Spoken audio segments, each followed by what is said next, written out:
gracias en esta mañana, Padre bueno, por esta oportunidad maravillosa que nos das de conocer a tantos hermanos, miembros de la familia de Jesús, del Señor. Y te doy gracias, Señor, por el esfuerzo que han hecho tantos hermanos por estar aquí con nosotros en esta mañana. Señor, no somos dignos de merecer nada. A ti solamente damos la gloria y la honra, no reconocemos la gloria a nadie. Pero gracias, Señor, porque vemos que todavía hay gente que ama tu obra, que se sacrifica, que se esfuerza por venir a tu presencia a recibir palabras, Señor. Te damos gracias por todas las sorpresas que has tenido para nosotros y tienes todavía en este viaje que estamos llevando a cabo, Señor. Queremos hoy que nos hables a través de tu palabra. Al fin y al cabo, para eso hemos venido, para escuchar la palabra de Dios, para adorarte a ti, el único Dios vivo y verdadero. Y pido que en esta mañana abras nuestros corazones y podamos estar atentos a tu voz y que de aquí salgamos edificados y fortalecidos en la fe, Padre Santo. En el nombre de tu amado Hijo Jesús. Y el pueblo de Dios dice, amén, aleluya. Hay una carta que el apóstol Pablo escribió a una iglesia que no había visitado. Es algo curioso, porque todas las cartas que Pablo escribió, por ejemplo, a los corintios, a los tesalonicenses, a los efesios, etc., las escribía a iglesias, a grupos de creyentes que él conocía perfectamente porque eran, por así decirlo, sus hijos espirituales. Él llegaba a una ciudad, predicaba la palabra, estaba un tiempo, después dejaba al frente un grupo de ancianos o un pastor y se iba a otro lugar. Y así durante toda su vida. Pero la carta a los romanos no la escribe a una iglesia que él estableció, a una iglesia que él fundó. Conoce a muchos miembros de la iglesia, de hecho tiene familiares en la iglesia que él saluda en el último capítulo de la carta, pero él no fundó esta iglesia. Pero ya digo, había familiares, había amigos, había conocidos. Y es una de las cartas más profundas de la Biblia. Realmente Pablo vuelca prácticamente todo su conocimiento en esta carta, porque si algo tiene que conocer la iglesia en este tiempo, es la sana doctrina. Muchas iglesias se han convertido en pasarelas, donde la gente viene a presumir y aparentar de sus dones, de sus talentos, de sus habilidades. Y a veces en las iglesias surgen competencias, quién toca mejor, quién canta mejor, a quién le toca subir hoy a la plataforma, bájate tú para subirme yo. Y a veces hay como competencia en los músicos, en los maestros, en los sugieres, ¿verdad? Hay iglesias que se han convertido en auténticos circos, donde la gente va a ver un show, un espectáculo para ser entretenidos. Después además oran por ti. Claro, lógicamente como en cualquier circo, como en cualquier teatro, cine, siempre hay que pasar por la taquilla, ¿no? Para abonar la correspondiente cantidad de dinero. Y es muy difícil hoy en día encontrar una iglesia sana, cristocéntrica, donde el hombre no sea el centro de atención, sino que sea el invitado de honor siempre, el Señor Jesucristo.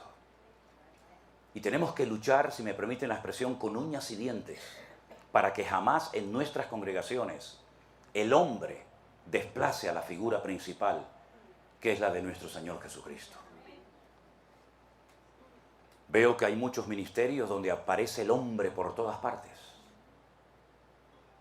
Y el que tiene que aparecer por todas partes en nuestras conversaciones, en nuestras alabanzas, en todo cuanto hagamos, es el Señor. Y lamentablemente vemos que se ha convertido en algo normal para muchas congregaciones y ministerios, desplazar al Señor y utilizarlo para que Él se mueva como nosotros queremos que se mueva en el culto. Incluso algunos hasta le dicen al Señor lo que tiene que hacer en la iglesia, cuando debería ser todo lo contrario. Porque la pregunta es, ¿quién es el dueño de la obra? ¿Quién es la cabeza de la iglesia? ¿Quién es el jefe? ¿Quién es el que da las directrices, las órdenes? ¿Nosotros los hombres o nuestro Dios? Cosas que deberían ser normales para muchos creyentes hoy en día son objeto de sorpresa. Ay, hermano, la sana doctrina, la palabra de Dios. En todas las iglesias del mundo se debería de predicar la palabra de Dios. Y nada más que la palabra de Dios. Y Dios nos libre si escapamos de la palabra de Dios para comenzar a introducir en la iglesia métodos, sistemas que puede ser que funcionen, pero Dios no respalda métodos. Dios lo que respalda son hombres y mujeres que vivan en orden, que vivan en santidad y que busquen hacer su voluntad y no la de ellos propios. Cuando Dios nos creó, dice la Biblia que nos creó con espíritu, alma y cuerpo. Y cada una de estas áreas tiene una función. Digamos que el cuerpo es como si fuera la botella que contiene algo que no se ve, algo que no se huele, algo que no pesa, algo que no se puede medir, pero es el alma y es el espíritu. El cuerpo es el recipiente, el estuche donde vive el alma. ¿Y el alma qué es? Es nefesh en hebreo, es la vida. Cuando sale el alma del cuerpo de una persona, automáticamente muere, porque el alma es lo que te da vida. Pero a la única criatura que aparte de cuerpo y vida o alma, le dio espíritu, fue al ser humano. Los ángeles, los serafines, los querubines, no tienen espíritu. Por eso dice que ellos miran la forma como los cristianos, como los hijos de Dios alaban al Señor, porque ellos no entienden lo que es la redención, porque ellos no han sido redimidos. Ellos han sido creados, pero no han sido redimidos, no han sido comprados con la sangre de Jesús. Pero Dios le dio al hombre el espíritu, el ruaj, que es lo que el hombre tiene, no el animal, para poder conectarse con su creador, porque Dios es espíritu, Dios no es materia, Dios no es cuerpo, Dios es espíritu, y Dios busca, el Señor Jesucristo dice que Él busca adoradores que le adoren en espíritu y en verdad. Pero ese espíritu que Dios puso dentro del corazón del hombre se desconectó. Es como si yo en esta mañana, no lo voy a hacer, pero si yo en esta mañana le quitara el cable a este micrófono, ustedes no me podrían oír. Yo no me podría comunicar con ustedes, mi voz no saldría por estas altavoces, por estos parlantes, porque está desconectado. Eso fue lo que le pasó al hombre en el jardín del Edén. Se desconectó de Dios. Y entonces Dios dijo, muy bien, ¿te quieres desconectar de mí? ¿Prefieres hacerle caso a las mentiras y a las ofertas que el diablo te ha presentado? Vete con él, pero aquí ya no puedes estar ni un minuto más. Y dice que los expulsó del jardín del Edén y nunca más pudieron hacer el camino de retorno. Cuando viene el Señor Jesucristo, Él viene para que otra vez se vuelva a conectar el hombre con su Creador. No por presión, sino libre y voluntariamente. Porque Dios no le quitó al hombre el libre albedrío el día que pecó. La voluntad del hombre sigue latente en el converso y en el creyente. Y cuando nos convertimos al Señor, dice que nacemos de nuevo, no físicamente. Eso es lo que no entendía Nicodemo en Juan capítulo 3, cuando dice que le visita de noche y el Señor le dice a Nicodemo, si no naces de nuevo, no puedes entrar en el reino de los cielos, ni verlo. Y Nicodemo no entendió nada. Y Jesús le dijo, ¿y tú eres maestro de Israel? ¿Y no entiendes lo que te acabo de decir? ¿Qué tipo de maestro eres tú? El que no nace de nuevo no puede entrar ni ver el reino de los cielos. Y entonces Nicodemo comienza a razonar consigo mismo y le dice al Señor, ¿me estás proponiendo o me estás diciendo que tengo que volver a meterme en el vientre de mi madre y volver a nacer para poder estar contigo en la eternidad, en el paraíso, en el cielo? Y el Señor le dijo, no. Lo que es nacido de la carne, carne es. Pero lo que es nacido del espíritu, espíritu es. Es un nuevo nacimiento espiritualmente hablando. Cuando usted pide perdón a Dios por sus pecados, cuando usted se arrepiente de sus pecados, Dios perdona instantáneamente y olvida instantáneamente toda su antigua vida. Pablo dice, de modo que si alguno está en Cristo es una nueva creación, es una nueva criatura. Las cosas viejas pasaron y aquí todo es hecho nuevo. Usted no tiene por qué irse a la cama condenándose por un pecado que cometió hace 20 años. Usted no tiene por qué vivir bajo condenación, porque el Señor le perdonó todos, no unos cuantos. Absolutamente todos sus pecados fueron perdonados por la sangre de Jesucristo y dice que los arrojó a lo profundo de la mar y nunca más se acordará de ellos. Y ahora usted comienza a hablar diferente, pensar diferente, comportarse de una forma distinta, porque ahora el Espíritu de Dios, que también se llama Ruach, pero se le añade la palabra Hakodes, el Espíritu Santo, entra dentro de su corazón y usted puede volver a tener comunión con Dios.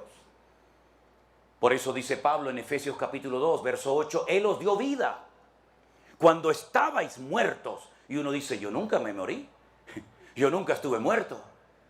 Espiritualmente estábamos todos muertos. en nuestros delitos y en nuestros pecados. Usted comía, trabajaba, iba de vacaciones, se bañaba en la playa, cantaba, hacía lo que quería, pero espiritualmente estabas desconectado del Creador. Estabas muerto espiritualmente. Pero cuando Él viene a tu corazón, Él viene a darte ¿qué? Vida. Y vida en abundancia. Pero así como cuando un niño nace necesita cuidados y necesita mucha atención, porque solo si lo dejamos muere, porque es 100% dependiente de sus padres, ¿hasta cuándo? Bueno, algunos hasta los 40 años. ¿No? Hay una estadística que recientemente se ha hecho en España que dice que los hijos hasta los 35, 37 años no se quieren ir de la casa. Es decir, están, iba a decir una expresión, por aquí a lo mejor suena feo, ¿no? Tú sabes que los niños beben leche de la madre y algunos están toda la vida enganchados a eso de la madre, ¿no? Pero mi querido hermano, una de las cosas que tenemos que comenzar a pedirle al Señor que nos cambie y nos transforme es esto, la mente. Mire lo que dice Romanos capítulo 12. Seguro que muchos de ustedes lo saben de memoria.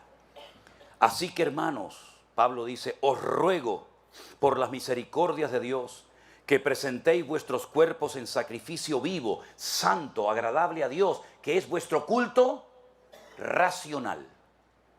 No perdemos la razón. La iglesia no es una casa de locos donde se pierde el control y uno no sabe ni lo que está haciendo. No. Es un culto racional, ¿eh? No somos animales ni salvajes que de, ay hermano, que me tomó el espíritu y entonces no pude dejar de dar vuelta, o uno se puso por ahí a hacer la gallina y el otro ladrando como un perro y el otro vociferando como el león de la tribu de Judá. No, eso no es la casa del Señor, eso es un circo. Es un culto racional. Yo no pierdo en ningún momento mi raciocinio. Si yo quiero callar, callo. Si me quiero poner de pie, me pongo de pie. Y Pablo dice que tenemos que presentar nuestros cuerpos como así los presentamos a la droga, a la prostitución, al sexo, a la brujería o a cualquier otra cosa o al alcohol. Ese mismo cuerpo, esos mismos miembros, ahora presénteselos al Señor. Con esto robábamos, ahora las levanto y alabo a Dios. Con esta lengua criticábamos e insultábamos a la gente, ahora glorificamos a Dios y amamos a nuestros hermanos, ¿verdad? Cada uno de los miembros de mi cuerpo presentados al Señor, pero hay algo más. Pablo dice, y no os conforméis, es decir, otra versión dice, no se adapten, no se amolden a este siglo, a esta sociedad, a este sistema, sino transformaos por medio de la renovación de vuestro entendimiento, es decir, cambiar la mente. Tengo que pensar diferente, tengo que actuar diferente. ¿Y cómo lo hago? Por medio de la renovación de mi entendimiento para que pueda comprobar cuál es la buena voluntad de Dios, agradable y perfecta. Hay creyentes que han nacido de nuevo, pero se siguen comportando igual, siguen pensando igual. Y por eso están toda la vida diciendo, Señor, es que no sé qué hacer, no sé cuáles son mis dones, no sé cuál es mi rol en la iglesia. ¿Por qué? Porque no han renovado su mente. Y es nuestra responsabilidad personal de cada uno de nosotros pedirle al Señor que nos transforme la mente. La mente es la sala de máquinas, de aquí sale todo. No son los pies los que ordenan al cuerpo lo que tiene que hacer, es la mente, es la cabeza, la que manda las órdenes a los ojos, a los pulmones, al corazón, al hígado, a los riñones, a los pies, a todas partes de nuestro cuerpo. La mente es la que manda las órdenes. ¿Y cuántas veces no hemos renovado nuestra mente? Y por eso cuando nos insultan, actuamos igual que como lo hacíamos antes, porque no tenemos la mente renovada, porque no pensamos como Cristo pensaba, no reaccionamos como Cristo reaccionaba, no hablamos como Cristo hablaba, y entonces nos metemos en líos, nos metemos en problemas, tomamos decisiones equivocadas y luego nos enfadamos con Dios. Hice un negocio y perdí el dinero y me salió mal, claro, porque sigues pensando y tú sigues siendo el capitán del barco. Y tú sigues dirigiendo tu vida como te da la gana. Y en vez de consultarle al Señor, le informas. Mañana me voy a comprar un carro nuevo. La próxima semana voy a pedir un crédito para comprarme una nueva casa. Y estoy pensando en hacer un negocio y con lo que gane aquí lo invierto en mi país y me compro una casita allá para que cuando yo me jubile. Y seguimos nosotros planificando y organizando nuestra vida. Y encima, repito, luego algunos se enfadan cuando el negocio no te salió como tú pensabas.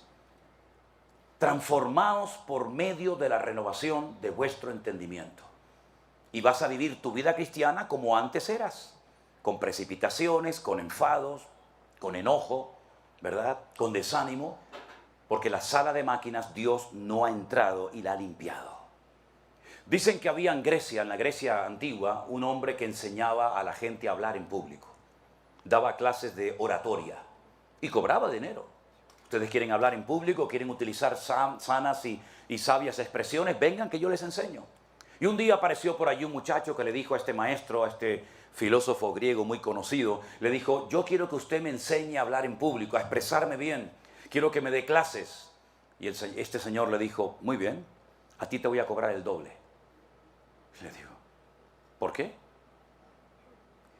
Porque primeramente te voy a enseñar a que te calles. Y si logro enseñarte a que te calles y aprendas a oír, es cuando por fin podré comenzar a enseñarte a hablar. ¿Se han dado cuenta que muchas veces en una iglesia si uno pide un minuto de silencio es prácticamente imposible? Y más entre nosotros los latinos. Es prácticamente estar quietos un minuto, solamente un minuto, en la presencia del Señor. Si no es el instrumento, es el niño que llora, si no es el teléfono que suena, si no es uno que entra, uno que sale, siempre tenemos que estar haciendo ruido. Y Dios muchas veces se mueve en el terreno de la calma, de la quietud. Y estamos tan ocupados, tan activos, tanta actividad, que nos olvidamos a veces de estar quietos. No dice la Biblia, estad quietos, dice el Señor, y conoced mis caminos, porque vuestros pensamientos muchas veces no son mis pensamientos. Mis pensamientos son mucho más altos, más elevados, más profundos de lo que ustedes se imaginan. Ustedes siempre están en una dimensión, en un nivel inferior, y yo estoy por encima de todo eso. Y os voy a poner en esta mañana varios ejemplos, porque a mí me gusta compartir la palabra con ejemplos para que ustedes aprendan y capten la enseñanza fundamental que quiero transmitir en esta mañana, que es la renovación, la transformación de nuestra mente. Hay una ciudad que actualmente en Israel se conoce como Banias. En los tiempos del Señor Jesucristo se conocía como Cesarea de Filipo. Está bien al norte, casi ya en frontera con Siria. En ese lugar dice la Biblia que el Señor Jesucristo se llevó a sus discípulos, ¿verdad? Y allí Él les dijo, ¿qué opina, qué cree, qué habla la gente acerca de mí? Y unos discípulos dijeron, Señor, algunos piensan que tú eres Juan el Bautista que ha resucitado de los muertos. ¿Ah, sí? ¿Eso dicen de mí por ahí? ¿Y qué más? Bueno, algunos piensan que tú eres Elías, el profeta Elías, aquel que fue llevado en vida en un carro de fuego y ahora has venido. ¿Alguna gente piensa que yo soy Elías? ¿Y qué más? Otros piensan que tú eres Jeremías, porque Jeremías era el único profeta que sabía dónde se había ocultado el arca de la alianza. Y los judíos creían y creen que Jeremías iba a revelarle a ellos dónde estaba escondida el arca de la alianza para colocarla en el templo. Y así fue escuchando diferentes opiniones. Al final el Señor preguntó y dijo, ¿y yo para ustedes quién soy? Porque eso es lo que la gente de la calle opina de mí. Pero entre ustedes, ¿qué hablan? ¿Qué comentan cuando yo doy la espalda y me voy a orar? ¿O me voy a la montaña? ¿O estoy dormido? ¿Qué hablan de mí entre ustedes? Todo el mundo guardó silencio. Nadie se atrevía a opinar ni a decir nada. Pero uno sí, ¿se acuerdan? Pedro se levantó y dijo, Señor, tú para mí eres el Cristo. El Cristo es la palabra Mashiach. Tú eres el Mesías, el Hijo del Dios viviente. Y entonces el Señor se le queda mirando y delante de todos los discípulos dice, bienaventurado eres Simón, Pedro.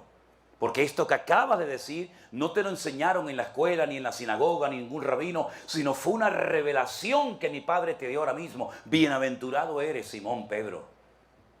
Y me imagino que se le habrá llenado el corazón, sacó las plumas del pavo real diciendo, ¿se dan cuenta lo que me acaba de decir de mí el Señor? Aguántate, Juanito, aguántate, Tomás, yo soy bienaventurado. ¿Ya sabes quién soy? Sí, Señor. Tú eres el Mesías, ¿ok? Soy el Mesías, sí, muy bien, vámonos a Jerusalén. Se fueron caminando por el camino y se paran y dice el Señor, chicos, os tengo que decir algo. Vamos a subir a Jerusalén, los gentiles, los romanos, las autoridades religiosas de la época me van a echar mano, me van a prender, me van a llevar a la cruz, voy a morir. Y entonces Pedro interrumpe al Señor y dice, no, espera un momento, espera. ¿Cómo? que nosotros hemos dejado nuestras barcas, nuestras esposas, nuestros hijos, nuestros puestos de trabajo para seguirte a ti. Te acabo de decir hace unas horas allí en Cesarea de Filipo que tú eres el Mesías y que ahora te van a matar. Pero ¿cómo te van a matar? De ninguna manera te acontezca esto. Y el Señor se le queda mirando y dice, apártate de mí, Satanás, porque no pones la mira en las cosas de Dios, sino en las cosas de la tierra. Qué vergüenza, qué ridículo, ¿eh? Pasó de la cúspide a lo más bajo. Ayer era bienaventurado, hoy me llama públicamente delante de todo el mundo Satanás. ¿Qué fue lo que pasó? Le dio rienda suelta a sus emociones. Le dio rienda suelta a su temor, a su nerviosismo de perder al Mesías, ahora que lo hemos encontrado, ahora que por fin ha venido, después de tantos cientos de años leyendo las Escrituras, por fin lo tenemos y ahora te van a matar. De eso nada. No le permitió al Señor renovar su mente. Cuando viene un problema a tu vida económico, familiar, físico o de la índole que sea, es un momento para demostrarte a ti mismo tu nivel de madurez, tu nivel de fe. No cuesta nada cantar en la iglesia. Además, si hay buena música, con buenos instrumentos, buenos músicos, no cuesta nada. Hasta la gente entra de la calle y se anima a cantar nuestros coros, nuestros signos, nuestras alabanzas, porque son bonitos, son pegadizos, son alegres. Pero eso no cuesta nada. Salen por la puerta de la iglesia y salen igual o peor que entraron. No cuesta nada decir amén, aleluya, gloria al Señor, una foto con el pastor, fírmeme el libro, pastor. Eso no cuesta nada.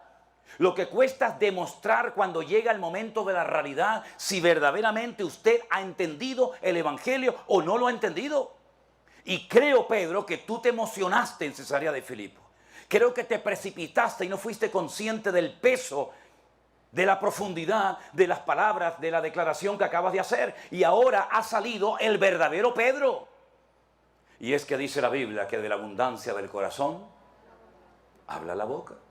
Allí te emocionaste, allí te sentiste importante, pero ahora aquí lo que has demostrado es que no has madurado ni has entendido nada. Y queridos hermanos, no es el único caso en la Biblia de creyentes que llevaban años en los caminos del Señor y no habían aprendido, no habían crecido, no habían madurado, no se habían desarrollado como creyentes. Miren, por ejemplo, la carta de Pablo a los Corintios, que les dice, niños carnales, que no les puedo dar carne, cosas profundas, sino todavía tengo que andar con ese cuidadito de que no se ofenda la hermana, el hermano, la familia, aquella. Les tengo que dar lechita como los niños pequeños. ¿Y en qué se basa el apóstol Pablo para llamarlos niños? ¿En qué se basa el apóstol Pablo para llamarlos carnales, inmaduros? Bueno, ahora presenta los argumentos y dice, ¿que no sois carnales? ¿Que no sois niños? Pero si entre ustedes hay celos y envidias y grupitos. ¿Quién predica el domingo, hermano? El hermano Apolos. Ay, ese me encanta, ese es buenísimo. Allá vamos todos. Y la próxima semana me parece que va a predicar Pablo. Ay, no, a mí ese es muy duro. Ese hombre no tiene amor. Al culto no vamos. ¿Y cuándo viene Cefas a predicar? Pues hasta dentro de 15 días no viene. Ah, entonces yo me quedo en mi casa y no voy ni a escuchar a uno ni a otro porque a mí el que me gusta es Cefas. Y Pablo se irrita, Pablo se enoja y dice, pero ¿qué estáis haciendo, hermanos? ¿Pero quién soy yo? ¿Qué es Apolos? Yo planté la obra, yo fui el perito arquitecto, yo vine, les enseñé la palabra, luego me tuve que marchar después de un año, Apolos vino, él regó la semilla, pero ¿qué es él? ¿Qué soy yo? No somos más que siervos de Dios, servidores del Señor, pero el que da el crecimiento y la madurez a la obra es el Señor, no es el hombre. Y esa es la forma como ellos demostraban que eran niños. ¿Y cuántos niños hay hoy en día en nuestras iglesias? ¿Ustedes creen que son los únicos que se van a la clase, a la escuela dominical? Muchas veces hay más niños fuera, en el salón principal, que en las clases de la escuela dominical. El pastor no me llamó. ¿Será posible con lo que yo he dado a la iglesia? Con lo que yo he apoyado a esta iglesia, compré la moqueta, compré el púlpito, pagué el otro día el aire acondicionado, compré el proyector y ahora fíjate tú, pasó por delante de mí y no me saludó. Vamos a tener que buscar otra congregación porque aquí ya no está el amor de Dios, ya el Espíritu de Dios no se mueve. Y entonces, como me he dado cuenta, fíjate tú, como aquí, ya conté, me parece que hay 5. Sí, yo conté esta mañana 5, a lo mejor hay más, discúlpeme. Pues mira, ¿saben lo que les digo? Me voy a la de enfrente. Y entonces el de allá enfrente, en vez de decirle, buenos días hermano, ¿usted de dónde viene? No, yo vengo de la iglesia aquella de enfrente. ¿Y por qué vine aquí? Si aquella es su congregación. No, porque allí no hay amor. El pastor no me saludó el otro día. Ay, hermano, esa iglesia está de capa caída. Venga para acá que aquí le vamos a tratar bien. Póngase a cantar, agarre la guitarra, aunque desafine, aunque cante horrible, pero ya se siente importante. Pero el día que le digan, hermanito, este domingo no puede tocar porque viene un hermano de visita, ya se le fue otra vez el amor a la iglesia, ya no se mueve el Espíritu de Dios y ahora se va a la de al lado, la que está pared con pared. Y el otro le dice, sí, hermano, venga, estábamos orando por usted hace años, venga a la casa del Señor, bienvenido. Y así nos va a los cristianos evangélicos, que a veces hacemos el ridículo. Y en vez de dar una imagen de unidad al mundo, damos una imagen de un ejército desorganizado, de gente malcriada, de gente caprichosa. Y como dice el proverbio, el niño consentido avergonzará a su padre y a su madre. Y esa es la cruda realidad nuestra, queridos hermanos. Y hasta que no cambiemos la mentalidad aquí arriba, vamos a seguir teniendo problemas. Da igual quien predique, da igual si es esta iglesia o la de enfrente o la de 20 kilómetros más allá. Hasta que no cambiemos nosotros, siempre vamos a estar echándole la culpa al diablo, al pastor, al gobierno, al frío, al calor, al gobierno, al otro. Hermanos, vamos a mirarnos a nosotros mismos y a darnos cuenta de que a veces los culpables de nuestra falta de crecimiento no es un factor externo, ajeno a nosotros, sino somos nosotros mismos los culpables de no haber madurado en los caminos del Señor. Hemos enseñado hasta la saciedad, ya no sé ni cómo ya decirlo, lo he dicho mil veces. Si usted no quiere sentirse ofendido en su congregación, primero no mire al hombre, no mire a la persona. Puede respetarlo, puede admirarlo, puede quererlo, lo que usted quiera, pero no confíe, no se agarre al pastor como si fuera Dios, como si fuera el ángel Gabriel. No se agarren a los hombres. Miren y agárrense a Cristo, que Él no te va a fallar nunca. El hombre sí, porque somos seres humanos. ¿Qué se creen que somos nosotros? Dioses en forma humana. Somos igual que cualquiera de ustedes, con nuestras luchas, con nuestros desánimos, con nuestros cansancios, con nuestras presiones. Somos exactamente igual que todo el mundo. No pongan en los pedestales nunca a los pastores, porque los van a matar, les van a hacer daño, y al final los mayores perjudicados van a ser ustedes. Pero en segundo lugar, si usted no quiere nunca sentirse ofendido, ni aquí ni en ninguna parte, no espere nunca nada de nadie. Imagínense que usted espera que yo esta mañana estuviera aquí en la puerta dándole la bienvenida. Yo, pastor, mano lo cierra, ya verás. Ya verás que él va a estar en la puerta esperándome, me va a dar los besos, me va a dar un abrazo, me va a decir, hermano, Dios le bendiga. Claro, usted llegó y a lo mejor dice, ¿y dónde está el pastor? No, está allí afinando la guitarra, no sé lo que está haciendo este hombre cuando no se ha dado cuenta que yo he entrado. Y entonces usted ya está ofendido. ¿Por qué? Porque esperaba un recibimiento y no lo ha recibido y está ofendido. Pero si usted llega aquí y no espera nada de nadie, me da igual si me saluda el pastor, me da igual si se da cuenta que he llegado, me da igual si me saluda, me da igual todo, usted nunca se va a sentir ofendido ni conmigo ni con nadie. Póngalo en práctica y ya va a ver cómo funciona. Segundo ejemplo, vengan conmigo por favor, ¿tienen su Biblia? En el libro de los Hechos, el capítulo 2, versículos 12 y 13, libro de los Hechos, por favor, capítulo 2, versículos 12 y 13. Voy a dar ocasión, voy a dar oportunidad, si algún hermano lo tiene y lo quiere leer en alta voz, por favor, con toda libertad, hágalo. Y estaban todos atónitos y perplejos, diciéndose unos a otros, ¿qué quiere decir esto? Mas otros burlándose decían, están llenos de mosto. Otros burlándose decían, están llenos de mosto. No entendían nada, en vez de preguntar y decir, hermano, ¿me puede explicar lo que está pasando aquí? ¿Por qué hemos tenido hoy un culto diferente? ¿Por qué aquella señora está hablando en un idioma que no entendemos y aquel también? Y aquella persona está hablando... ¿Me podrían explicar lo que está pasando aquí? No, prefirieron criticar, prefirieron cuestionar el mover de Dios. Y dice la Biblia que algunos dijeron, no, lo que pasa es que están borrachos. Esa es la realidad. No habían renovado su mente, y cuando usted no renueva su mente, usted reacciona como el carnal que fue toda la vida. ¿Verdad? Y ahí vemos un ejemplo de un mover genuino del Señor en el día de Pentecostés, pero estas personas, primero, por no preguntar, por no demostrar un mínimo de interés y decir, bueno, explíqueme, ¿por qué cantan así? ¿Por qué se mueven asados? En vez de preguntar, se burlan y finalmente terminan diciendo mentiras, diciendo es que están borrachos. Nada más lejos de la realidad. Fíjense que prueba de ello que Pedro, cuando se pone en pie, se ve que le llegó el chisme a la oreja y dice, hermanos queridos, nosotros no estamos ebrios, nosotros no estamos borrachos como algunos suponen. Nosotros lo que más bien estamos es llenos del Espíritu Santo, y esto es lo que dijo el profeta Joel, que en los postreros días, dice el Señor, derramaré de mi Espíritu sobre toda carne, y ahí da una explicación coherente y bíblica de lo que allí está ocurriendo. ¿Se da cuenta? Cuando no entienda algo, pregunte, no critique, no chismorree entre la iglesia, entre los hermanos, pregunte. Hermano, ¿me podría explicar este versículo que usted explicó que no lo entendí? Pregunten, porque dice la Biblia que cuando alguien se expone, como ustedes hoy, se están exponiendo al mensaje de la palabra de Dios, y yo estoy sembrando, porque yo es lo que estoy haciendo ahora, estoy sembrando como el que salió al campo a sembrar, y si la semilla cae en su corazón, usted la oye y no la entiende, cuando sale por esa puerta, dice la Biblia, que el diablo roba la semilla en su corazón y usted no da fruto. Aunque haya estado aquí sentado 2 horas, 3 horas, si usted no entiende la palabra y se va sin preguntar, sin decir, hermano, ¿me puede aclarar esto? El enemigo va a impedir que esa semilla que fue plantada en su corazón produzca fruto. Sin embargo, dice la Biblia que el que recibe la palabra con gozo y entiende la palabra, da fruto. Porque su corazón es buena tierra y da fruto a 30, 60 y a 100 por uno. ¿Cuántos dicen amén?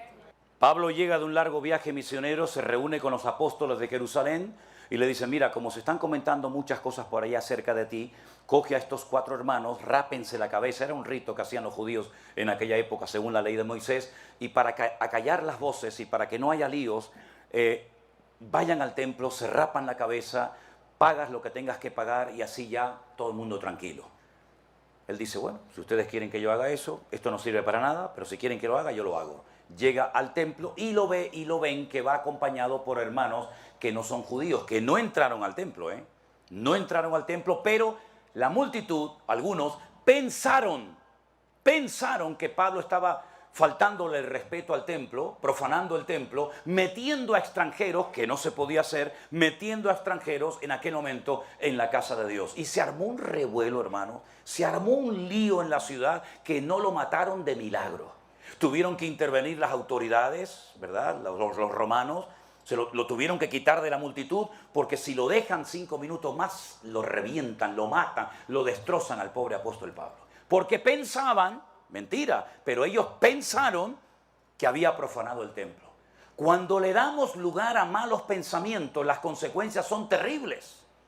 Cuando nos imaginamos cosas, cuando le damos lugar a los malos pensamientos, a los celos, a las envidias, etcétera, etcétera, y en vez de darle lugar a la palabra de Dios y orar y decir, Señor, muéstrame y revélame y háblame, instrúyeme, cuando le damos lugar a los malos pensamientos, al final te pasa factura a los malos pensamientos y terminas haciendo y diciendo y tratando a la gente malamente. ¿Por qué? Porque le has dado lugar a malos pensamientos en tu vida. ¿Qué es lo que hemos leído esta mañana en Romanos 12, 1 y 2? Primero, presente su cuerpo en sacrificio vivo.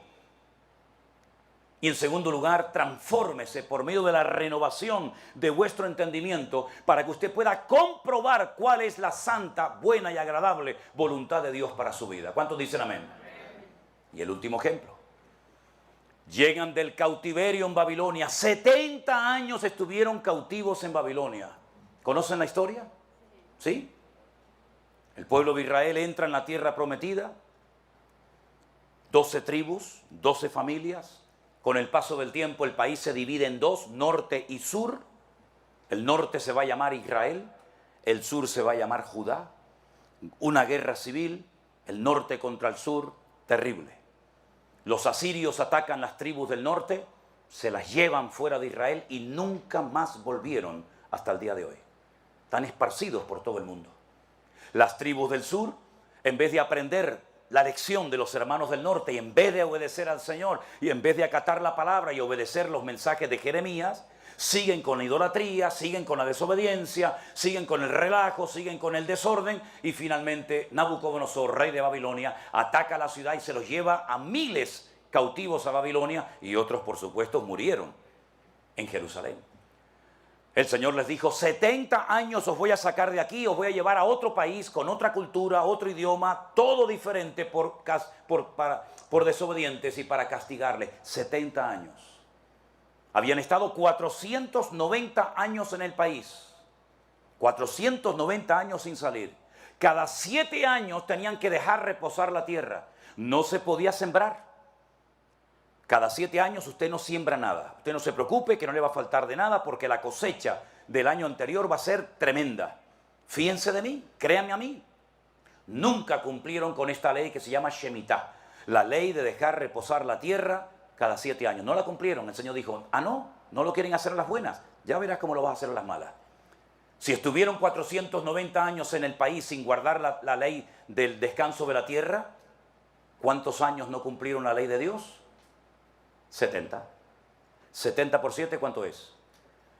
490.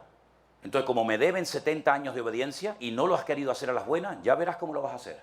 Porque mi tierra tiene que reposar. Los cogió, se los llevó a Babilonia y después de 70 años que ya la tierra reposó, ahora pueden volver otra vez a Jerusalén y hagan su vida. Espero que hayan aprendido la lección, espero que dejen de ser idólatras, espero que reconstruyan el templo, etcétera, etcétera. Cuando van a salir, escuche estos detalles, son muy significativos. El camino era enorme. Babilonia está en Irak. De Babilonia a Jerusalén hay un recorrido enorme. Van mujeres, van niños, van ancianos, van animales. El camino es muy peligroso.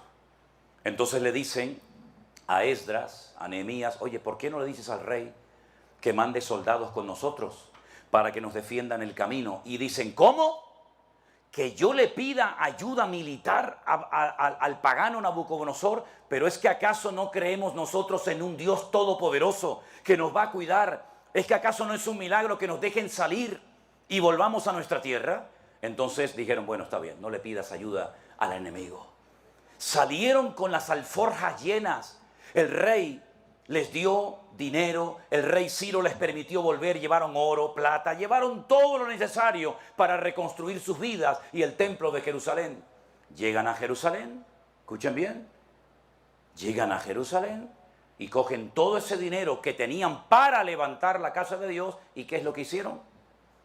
Se construyeron unas mansiones.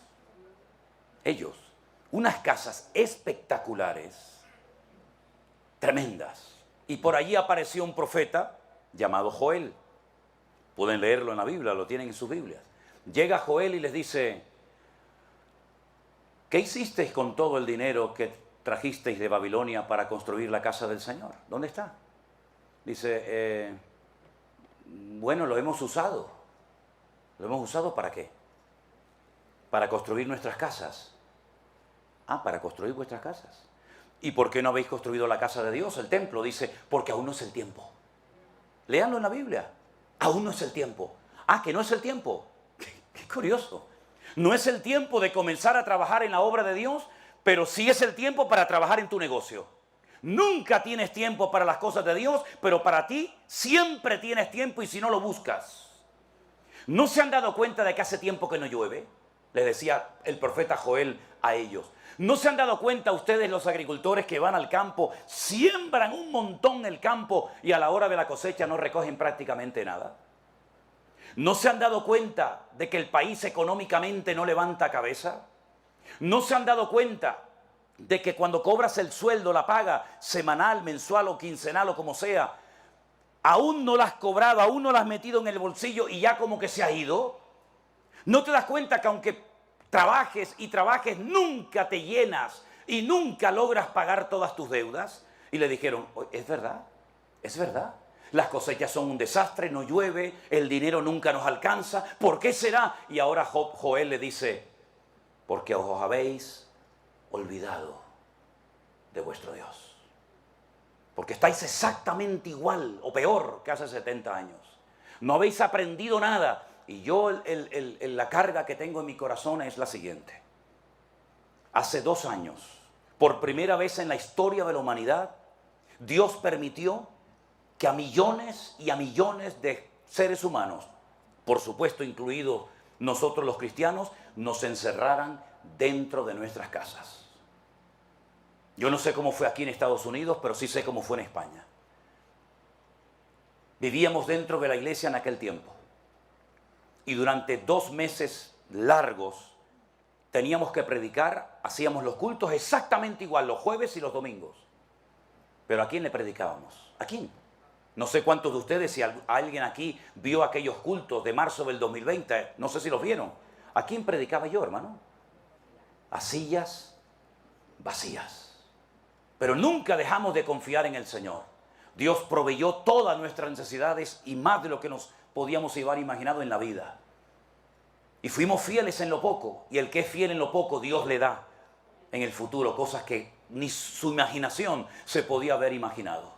Pero esta gente tiene dinero, tenían recursos, fundieron, gastaron todo el dinero en sus casas, en su vida privada y particular, y se olvidaron de que los recursos que Dios puso en sus manos no eran para ellos, sino eran administradores para poder construir el templo. Y entonces Joel les dice, si quieren que vuelva a llover, si quieren que este país sea un vergel y no un desierto como es, si quieren estar satisfechos, irse a la cama tranquilos, sin tenerle miedo a nada ni a nadie, déjense de cuentos, váyanse al monte, comiencen a cortar madera y pónganse a edificar la casa del Señor. Busquen, en otras palabras, al Señor, pónganlo en primer lugar en su vida y van a ver cómo el país cambia y cómo la economía cambia y cómo vuestros hijos son hijos sanos y los animales no se mueren en el campo. Así que adelante, depende de ustedes. ¿Qué estamos hablando esta mañana? Cambiar la forma de pensar. Es que no es el tiempo. Y ese pensamiento equivocado, esa mentira, los atrapó de tal manera que ellos estaban sinceramente equivocados, creyendo que no era el tiempo de construir la casa del Señor. Un altísimo porcentaje de creyentes hoy en día, ¿qué es lo que está pensando todo el día? ¿Cómo pago las facturas? ¿Cómo pago la renta? ¿Cómo pago esto? ¿Cómo pago lo otro? Y muchos no han aprendido nada. El Señor nos metió 2 meses en la casa para que aquellos que decían, no tengo tiempo para orar, no tienes tiempo para orar, ya vas a ver cómo te va a sobrar el tiempo. Ya vas a ver cómo va a tener tiempo. Pastor, yo no he leído nunca la Biblia entera porque la verdad es que yo llego tan cansado del trabajo que abro la Biblia y me quedo dormido y ahí me quedo. Y no tengo tiempo. No tienes tiempo, vas a ver cómo vas a tener tiempo, querido. Te vas a aburrir de tiempo. Te voy a meter 2 meses en tu casa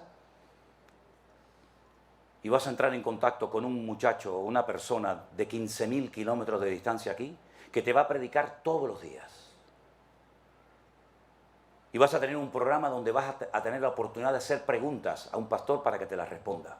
Y nos estuvo 2 meses dentro de la casa hablándonos y hablándonos y hablando. Los que aprovecharon la oportunidad y aprendieron, el Señor les cambió la vida.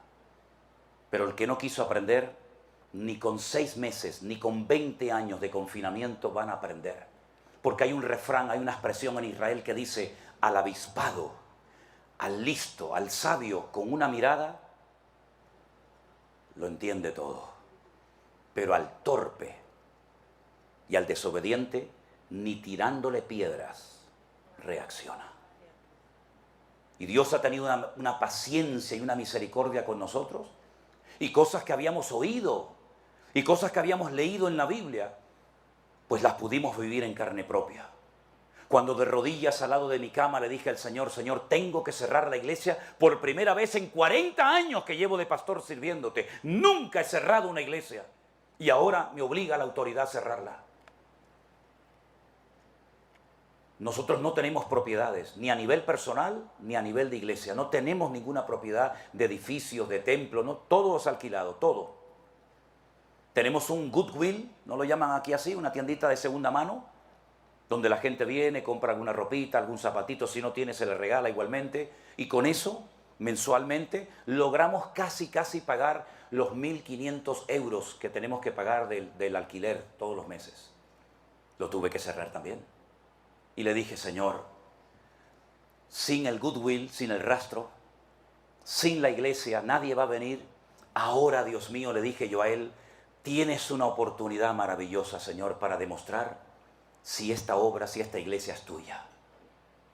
Comenzaron a llamarnos de Guatemala, de Estados Unidos, de Alaska, de Argentina, de todas partes del mundo.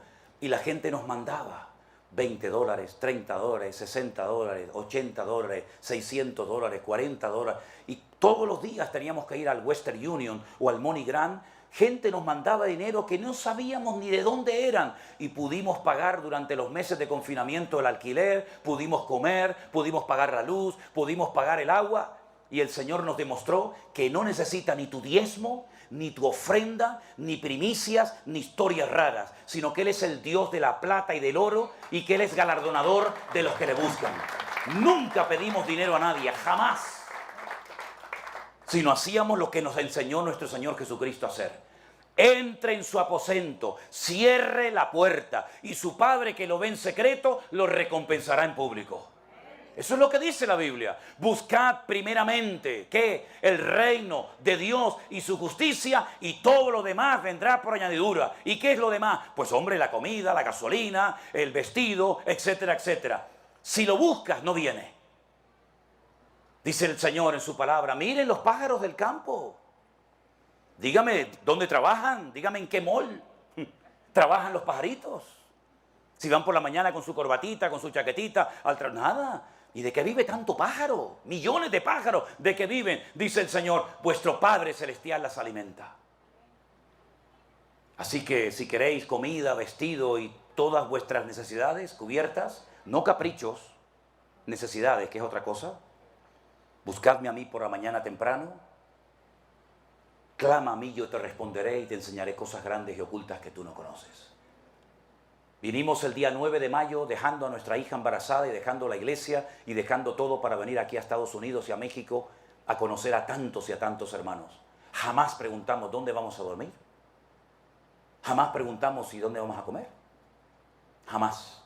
Nunca nos ha preocupado para nada esos detalles. A mí lo que me interesa es dónde voy a predicar. ¿Dónde nos vamos a reunir? Aquí, gloria a Dios. Gracias al pastor, ya se lo dije antes. Allá afuera con 40 grados de temperatura me da exactamente igual. Vamos allá afuera, en un monte, en una playa, en un barco, en una cárcel, donde haga falta. Pero hasta que no cambiemos esto, nuestras iglesias no van a cambiar. Queremos grandes resultados, queremos peces en abundancia y panes en abundancia. Pero para eso hay que buscar al Señor primeramente, depender de Él, no tenerle miedo a lo que dice el hombre, no tenerle miedo a las noticias. Dice, aunque vengan malas noticias de lejanas tierras, no temblará tu corazón. Y aunque un ejército acampe contra ti, no tiene que tener miedo tu corazón, porque el Señor es mi luz y mi salvación. Y las bendiciones no hay que buscarlas, las bendiciones me buscan a mí. El Salmo 23 dice, el bien y la misericordia te seguirán a ti todos los días de tu vida. Yo no tengo que seguir las bendiciones. Yo no tengo que buscar la bendición o la prosperidad. El Señor sabe lo que su alma necesita. El Señor sabe lo que su negocio, su matrimonio necesita. Y a veces no nos concede todo lo que le pedimos, pero da igual, aunque Dios me mate, lo seguiré adorando, porque yo sé que mi Redentor está vivo. Ese es el estilo de vida que le hemos enseñado a la gente. Claro, no es popular, lógicamente. Claro que no es popular. Ya en 1990, cuando fuimos a Argentina, pasábamos por las iglesias, repito, en 1990, y veíamos unos carteles de neón tremendos y decían por fuera, entren, aquí oramos por la prosperidad. ¿Quién no quería la prosperidad? Si la gente asaltaba los supermercados y asaltaba los camiones que iban por las carreteras con vacas porque no había dinero, no había comida. Vivíamos en una ciudad tremendamente peligrosa, la ciudad de Rosario, en la provincia de Santa Fe. La gente iba con palos y piedras y con hacha a asaltar los supermercados porque una inflación terrible, la gente perdió el trabajo, la gente estaba en la miseria, en la ruina. Y en ese año, fuimos nosotros a Argentina como evangelistas. No era pastor. Durante años fuimos evangelistas. No teníamos apoyo económico, no teníamos una iglesia, no teníamos un sueldo, no teníamos nada. Teníamos unas ganas tremendas de servir al Señor con una niñita de 4 años, nuestra hija mayor. Nunca nos faltó de nada. A todo lugar donde nos invitaban, nos daban comida, nos daban hospedaje, nos daban alguna ofrenda y pudimos viajar del norte al sur de Argentina, de este a oeste, con las maletas, con las valijas, como llaman allí encima, y nos preguntaban muchas veces, ¿y ustedes dónde viven? Y decíamos, aquí, aquí. Salimos de casa hace una semana, 15 días, un mes, y el Señor nunca nos falló, porque el Señor es nuestro pastor, y nada nos faltará. Ustedes viven en Estados Unidos de Norteamérica. Ya. Y muchos han venido para buscar una vida mejor. Y nadie sale de su patria, nadie sale de su tierra por gusto.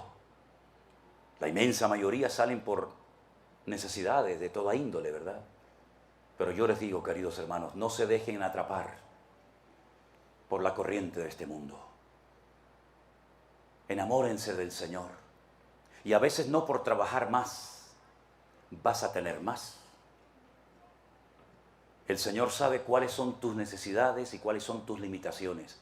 Y si usted está hipotecando su vida espiritual, su relación con Dios, o usted está olvidándose de atender a su familia para pagar deudas, usted es como un esclavo, pero en vez de en Egipto, como un esclavo en los Estados Unidos de Norteamérica. Las horas que has perdido, los días y meses y semanas que has perdido sin estar con tu familia, en algunos casos son irrecuperables.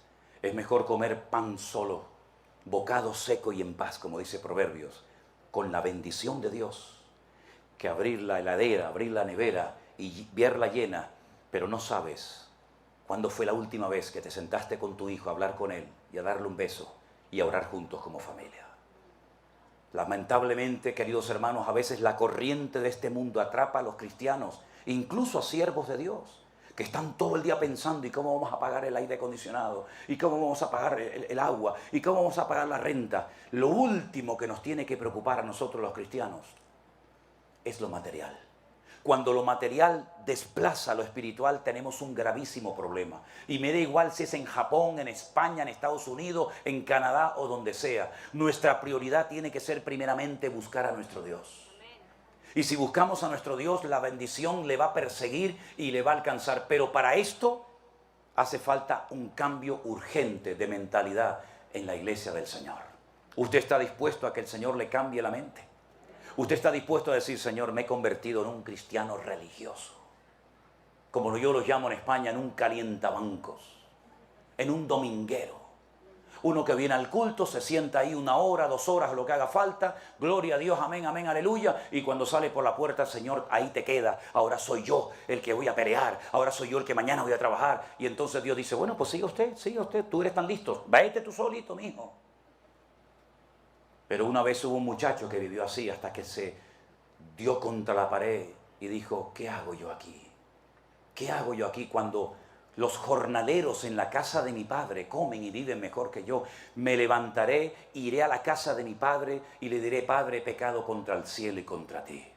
Es hora de que los cristianos, los hijos e hijas de Dios, se levanten en genuino arrepentimiento al Señor nuestro Dios y le digamos, Señor, perdónanos, porque somos religiosos. Antes íbamos a la misa y nos confesábamos delante de un señor que se llamaba el cura y comíamos la hostia, y ahora hemos cambiado eso por un lugar donde hay un señor llamado pastor y en vez de la hostia me dan pan y vino, pero es exactamente igual, la misma vida de religiosidad, la misma vida de monotonía, donde parece que lo sé todo y a la hora de la verdad no lo sé nada. Y si usted quiere tener hijos espirituales, sea usted primeramente un hombre y una mujer espiritual. No le exija a sus hijos lo que usted no es. Si usted quiere tener nietos espirituales, sea usted un abuelo espiritual que busque primeramente al Señor. Porque no tenemos ningún derecho de reclamar a los demás, pedirle a los demás que actúen como nosotros no estamos actuando. Transformaos por medio de la renovación de vuestro entendimiento. ¿Para qué? Para que podáis comprobar cuál es la santa, buena y agradable voluntad de nuestro Dios. ¿Cuántos dicen amén? Cierre sus ojos en esta mañana, mi querido hermano. Hay que meditar y reflexionar sobre esta palabra que hemos oído hoy. No es un sermoncito más para agradar los oídos. No, no, no. Es una palabra que tiene que sacudir nuestras conciencias y hacernos reflexionar ya con la edad que tenemos y preguntarnos a nosotros mismos qué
sino enseñándoles la Biblia, enseñándoles la palabra, principios, ¿vale? Que es tan importante, sobre todo en estos tiempos locos en los cuales vivimos, ¿no? Donde el mundo está al revés, como dicen algunos, ¿verdad? Lo vemos en el clima, donde antes llovía, ahora hay desierto total. Donde antes era desierto, ahora llueve y nieva. Bueno, lo natural, yo siempre he dicho que es un reflejo de cómo está el mundo espiritualmente hablando. El mundo también está al revés. Antes lo que era malo, ahora es bueno y es popular. Y como dijo una persona a lo largo de la historia, no todo lo popular siempre es bueno, ni todo lo bueno es popular muchas veces. Nosotros no nos movemos por lo que le agrada a la gente. Detrás de nuestras vidas hay principios, detrás de nuestras vidas hay valores que lamentablemente ya se enseñan poco o casi nada en las escuelas. Ya los maestros prácticamente en las escuelas han perdido aquella autoridad que tenían, ¿verdad? De corregirnos, no solamente de enseñarnos, sino a veces de castigarnos, incluso, ¿no? De ponernos de cara a la pared, de no dejarnos salir al recreo. Y todo aquello, aunque no lo entendíamos en su momento, todo aquello fue necesario, ¿sabes? Lamentablemente hoy en día parece que la disciplina es la asignatura pendiente de la sociedad. Nadie quiere obedecer a nadie, todos quieren opinar, todos quieren hablar, nadie se quiere sujetar a nadie. Los hijos ya hoy en día le dicen a los padres lo que tienen que hacer. Cuando los niños pequeños hablan, los mayores se callan. Y podríamos hacer una lista inmensa, ¿verdad?, de cómo la vida ha ido cambiando y cambiando, pero yo creo que en algunos aspectos a peor. Dijo Albert Einstein en una ocasión que cuando la tecnología supera a la humanidad, mal le va al mundo. Y lo dijo hace muchísimo tiempo. Imagínense si ese hombre, si ese genio viviera hoy en día, ¿no? Y viera cómo los hijos, los jóvenes, los niños, los nietos muchas veces están dominados por las maquinitas, no tienen comunión, no tienen relación con nadie, no ves a niños jugando en las plazas, en las calles como antaño, ¿verdad? Sino que los ves muchas veces encerrados, no solamente en sus casas, sino incluso encerrados en sí mismos, ¿verdad? Solamente jugando a distancia y pegando tiros por aquí y por allá virtualmente, pero lamentablemente vivimos en un mundo muy complicado, sobre todo para los que tienen niños pequeños hoy en día. Que el Señor os dé sabiduría, ¿eh? Yo, gracias a Dios, ya mis hijas están grandes y bueno, ya son mayores de edad, pero los que tenéis niños pequeños y los tienen que mandar al colegio y meterlos ahí toda una mañana o todo un día, ya podéis orar por vuestros hijos, ¿eh? Porque si ustedes piensan que por traer a los niños un día a la semana a la iglesia, ya los niños están sanados y vacunados en contra de toda la basura que están enseñando en las escuelas y de todo el veneno que intentan forzar y meterle a los niños, pues se equivocan, hermanos. La iglesia simplemente es un refuerzo de los principios, de la moral, de todos aquellos valores que ustedes como padres tienen que inculcarle a sus hijos, pero no solamente con palabras, sino con sus acciones y con sus hechos. Que los hijos vean que sus padres viven lo que dicen creer. Que sus padres se aman y se respetan y que no solamente ponen cara de niño bueno y de religiosos en la iglesia, sino que en la casa se respira una atmósfera no contaminada, no tóxica, sino una atmósfera espiritual donde si se tiene que pedir perdón, se pide perdón. Si se tiene que llorar, se llora. Si se tiene que reír, se ríe. Si tenemos que padecer, padecemos todos. Y de esa manera, la casa no solamente es un lugar donde el niño vive y se le da la ropa y la comida, sino es una escuela, es un taller del alma, ¿verdad? Es un taller donde el niño aprende esos valores que yo sé positivamente que hoy en día no los van a aprender ni en la calle y lamentablemente ni siquiera en muchos colegios, aunque sean de pago, aunque sean incluso colegios de alto nivel. Lamentablemente está de moda la desobediencia, está de moda la anarquía, ¿verdad? Ya no hay valores absolutos, todo vale. Yo me siento un niño de 5 años y, bueno, me tienen que entender que yo me siento como un niño de 5 años. El otro se siente como una mujer en un cuerpo de hombre, un hombre en un cuerpo de mujer, y el otro se siente gallina, y el otro se siente pollo, y el otro se siente lo que sea. Entonces, vivimos en un mundo que uno dice, o yo soy un bicho raro que no encajo en ninguna parte, o algo ha pasado que nos hemos dejado arrastrar por la corriente y no hemos sido capaces, ya no digo de mantenernos, sino de nadar en contra de esa corriente que viene cada vez con más fuerza y con más ímpetu, sobre todo contra las familias de todo tipo, ¿no? Así que el Señor nos ayude y orad para que Dios os dé mucha sabiduría para criar a vuestros hijos en el temor de Dios. Amén, hermanos. Bueno, damos la bienvenida a todos los que suelen congregarse en este lugar, los que están siguiendo este culto en directo por las redes, los que están por primera vez. Nos alegra mucho ver a Domingo otra vez, este gran amigo y hermano nuestro en Cristo, Canarión. Enhorabuena, enhorabuena. Un aplauso a los canariones. Y viene en esta ocasión acompañado por Adriana, por su esposa, a la cual también le damos un aplauso de mucho cariño. Estamos muy contentos de que estés con nosotros en esta tarde. Dios te bendiga mucho. De verdad, Dios os bendiga grandemente. Creo que la fotografía que ponían cuando se anunciaba el bautismo, creo que era el bautismo de... se me fue el nombre. ¿Quién es esa chica? Esa es tu hija, ¿no? ¿Cómo se llama? Nadie se acuerda. ¿Betania? ¿No es Betania? ¿No es Betania esa? ¿Ah, no? He bautizado a tanta gente que ya no sé ni de quién se trata. Eso creo que fue en Toledo, ¿no? Ah, bueno, está bien. Ya no me cabe más cosas en el disco duro. Ya me empieza a patinar el disco duro. No tengo que resetearme y hacerme con otro disco duro. Vamos a orar un momentito, amados hermanos, y vamos a escuchar la palabra atentamente. Hoy voy a hacer algo que no he hecho en estos últimos 3 años. Lo tengo aquí. Ahora estoy poniendo los dientes largos, ¿no? Digo, ¿qué irá a hacer este hombre esta tarde, no? Señor, te damos muchas gracias por esta oportunidad nueva, este privilegio de poder estar aquí juntos, como hemos leído esta tarde en armonía.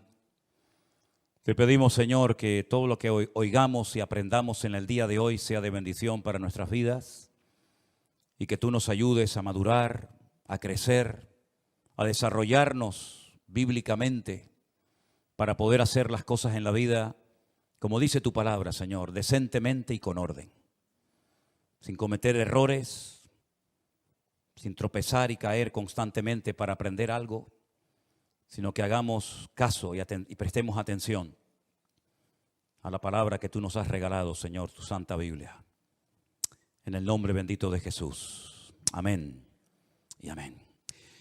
Durante los días del confinamiento, en marzo del 2020, parece mentira, ¿no?, que ya haya pasado 3 años y parece que fue ayer, comenzamos a recibir muchísimas llamadas y correos de todas partes del mundo, haciendo todo tipo de preguntas y comentarios y preguntándonos muchas cosas de la Biblia. Pero en aquellos días, sobre todo en aquellos días, aunque todavía de vez en cuando hay alguna persona que va en esta línea, pero sobre todo en aquellos días se ponía en contacto con nosotros mucha gente que según nos contaban, estaban en un lugar donde no se estaba enseñando lo que se llama la sana doctrina, una palabra bíblica cristocéntrica, pero ahí estaban, lo estaban pasando mal, sabían que no se estaban haciendo las cosas decentemente y con orden, pero ahí estaban, sufriendo, llorando, pasándolo mal.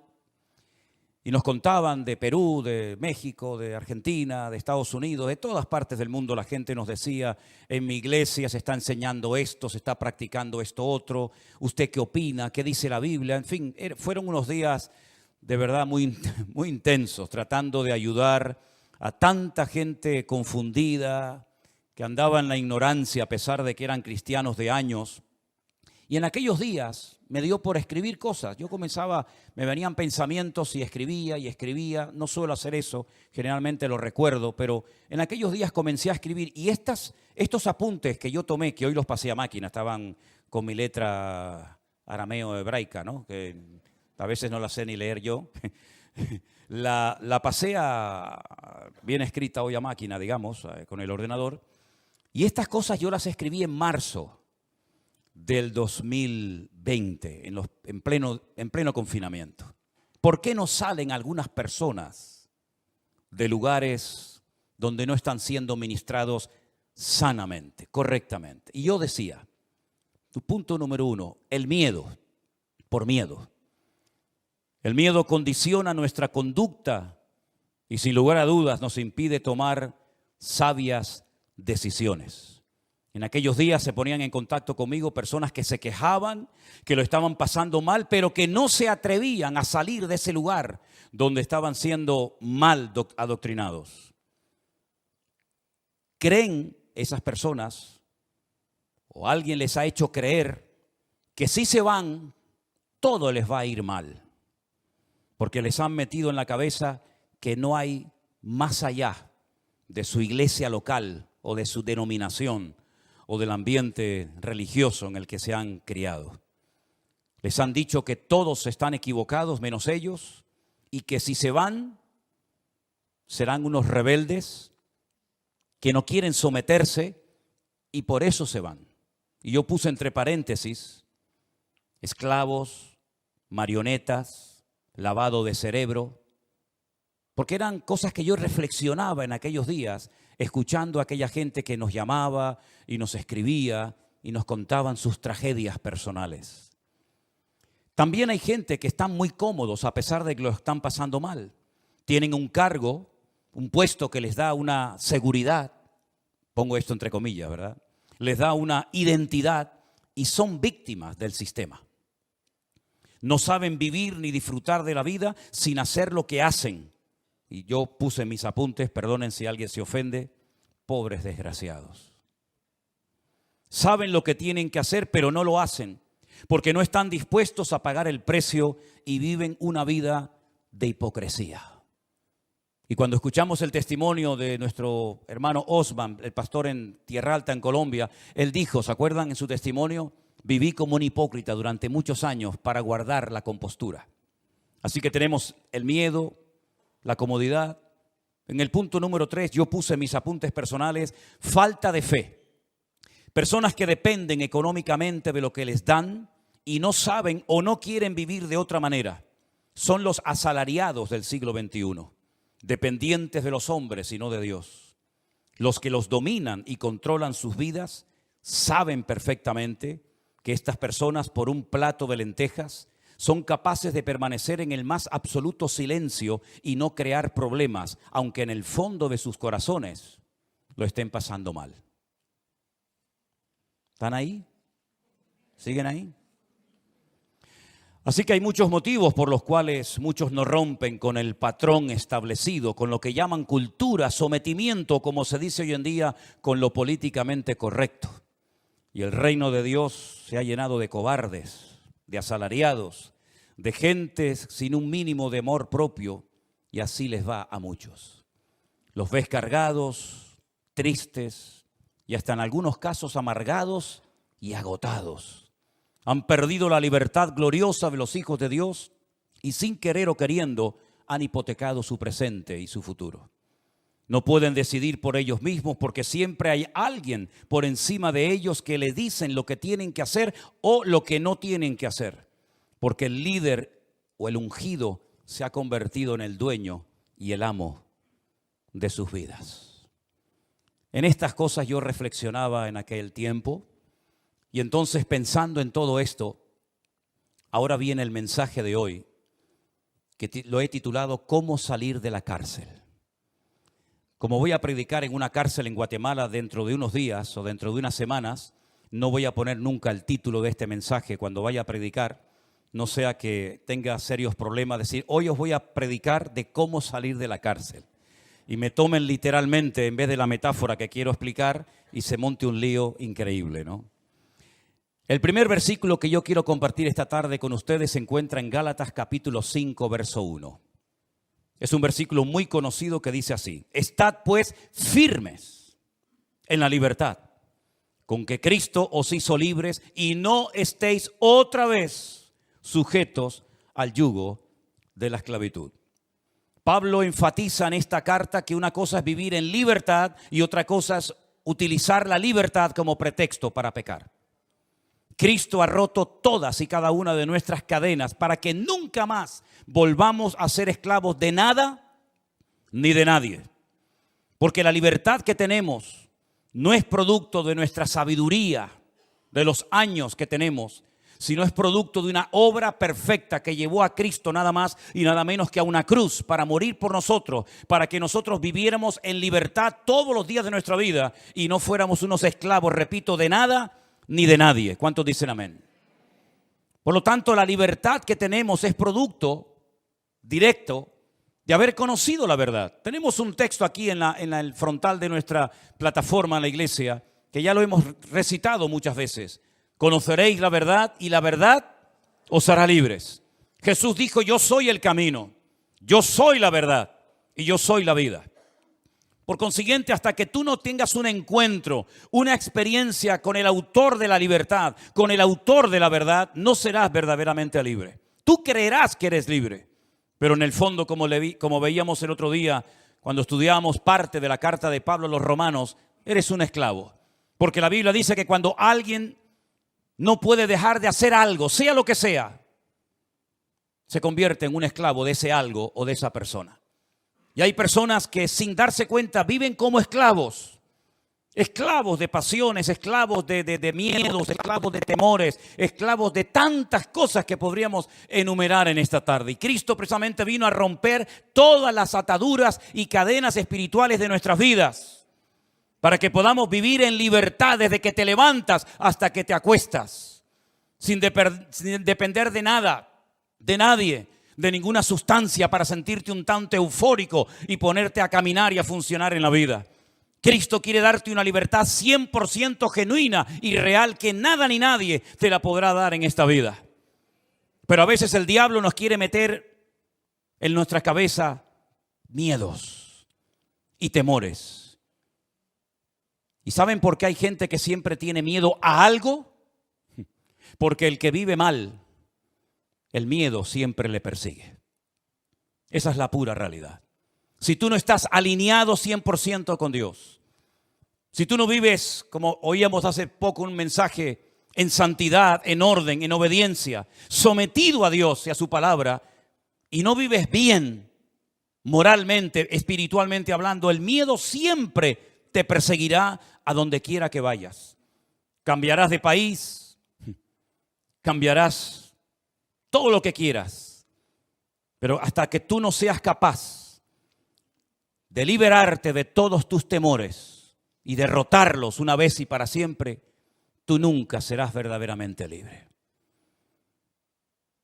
Si hay temores en tu vida, y tú sabrás si los hay o no, tú no serás verdaderamente libre, porque el temor esclaviza a la gente. El temor ciega a las personas. El temor te impide tomar sabias decisiones en la vida. Y precisamente una de las razones principales por las que Cristo vino a este mundo es para romper la influencia, la presión del diablo sobre nuestras mentes, sobre nuestras conciencias, sobre nuestras vidas, para que podamos vivir en libertad, porque la persona libre es la persona gozosa y la persona victoriosa en Cristo Jesús, Señor nuestro. ¿Cuántos dicen amén? El Señor vino para deshacer todas las obras del enemigo. Y puedes vivir en libertad, porque esto nos lleva al segundo punto, y el versículo es Romanos 5.1, también otro 5.1. Justificados pues por la fe tenemos paz para con Dios por medio de nuestro Señor Jesucristo. Podemos vivir en libertad y podemos vivir en paz, porque Cristo pagó el precio de nuestros pecados. Saben que en una ocasión, creo que fue en la época de Semana Santa, yo les explicaba que una de las palabras que utilizó el Señor Jesucristo en arameo cuando estaba en la cruz del Calvario muriendo allí en Jerusalén, fue una palabra que se escribía en el documento de deuda. Cuando una persona terminaba de cumplir su condena bajo el Imperio Romano, se le daba un documento, se llamaba el certificado de deuda. Y se ponía el sello romano, el sello imperial, y se ponía una palabra. De tal manera que esa persona podía demostrarle a cualquier romano que lo detuviera en la calle, cuando fuera a cualquier otra provincia romana o a cualquier parte del mundo, que su deuda había sido pagada y cancelada porque ya había salido libre y en paz de la cárcel. Y eso es lo que hizo Cristo en la cruz cuando murió por nosotros. No hizo, perdone la expresión, una chapuza, una obra inconclusa, incompleta, sino que Él murió verdaderamente para que tú vivas en paz y en libertad todos los días de tu vida. y no tengas que depender de un saludo, de una llamada, de una visita, de un aplauso, de nada, sino solamente tú dependes del amor de Dios que mora en tu corazón por la presencia suya en tu vida. Hermanos queridos, qué privilegio tan grande saber que ninguna condenación hay para los que estamos en Cristo Jesús, los que no andamos conforme a la carne, sino conforme al Espíritu. Es importante que tú luches con tus temores, con tus traumas y con tus complejos, porque hasta que tú, repito, no venzas todo lo que a título personal te ha dominado y condicionado durante toda tu vida, tú no serás una persona de paz. Tú no serás una persona de libertad, sino serás un esclavo más del sistema, un esclavo más de algo o de alguien que no terminas de superar. Pero ¿saben lo que he descubierto a lo largo de mi vida? Si he aprendido algo, es que para cambiar, uno tiene que desear cambiar. ¿Lo entendiste? Se puede cambiar, claro que se puede cambiar, no te quepa la menor duda. Pero no se puede cambiar si tú no quieres cambiar. Y hay personas que en el fondo no quieren cambiar. Hay personas que en el fondo aman y están atrapados y agarrados a ese vicio, o llámalo como quieras. Y saben que pueden vencerlo, porque saben que otras personas lo han logrado y lo han conseguido. Pero en el fondo no quieres y te agarras. Y sabes que puedes cambiar. Y sabes que si Dios está contigo, ¿quién contra ti? Pero en el fondo de tu corazón tu voluntad te domina. No la has rendido, no la has sometido a la voluntad de Cristo. Y por lo tanto eres un esclavo de ti mismo, que es la peor esclavitud que existe, porque es la que menos se da cuenta la gente que posee, la esclavitud de uno mismo. La Biblia dice que podemos vivir en libertad, la Biblia dice que podemos vivir en paz, y algo muy importante para poder vivir una vida cristiana victoriosa es alimentar sanamente nuestra fe, que nada ni nadie la envenene. Y por eso quiero llevarles a un pasaje muy bonito que aparece en el Evangelio de Marcos. En el Evangelio según San Marcos, en el capítulo 11, el Señor Jesucristo había hecho un milagro con un árbol, con una higuera. Y los discípulos se quedan asombrados cuando ven que la higuera se ha secado de arriba abajo. Y entonces el Señor se les queda mirando y aprovecha la ocasión para decirles: tened fe en Dios.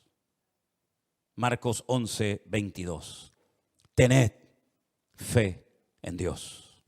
Porque de cierto os digo que cualquiera que dijere a este monte, quítate y échate en el mar, y no dudare en su corazón, sino que creyere, será hecho lo que dice, y lo que diga le será hecho. Por tanto, os digo que todo lo que pidiereis en oración, creed que lo recibiréis y os vendrá. Y cuando estéis orando, escucha bien esto, cuando estés orando, perdonad. Perdonad si tenéis algo contra alguno, para que también vuestro Padre Celestial que está en los cielos os perdone a vosotros vuestras ofensas. Porque si no perdonáis,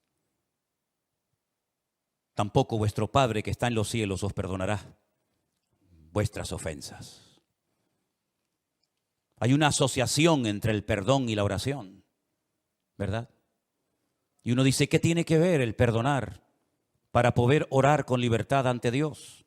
Hombre, ¿cómo se te puede ocurrir orar sabiendo que no hablas con esta hermana hace años?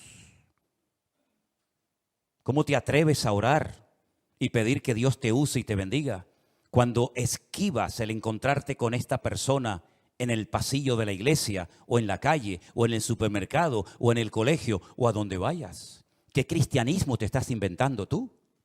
¿Crees que así funciona esto? Te equivocas. Esto no funciona así.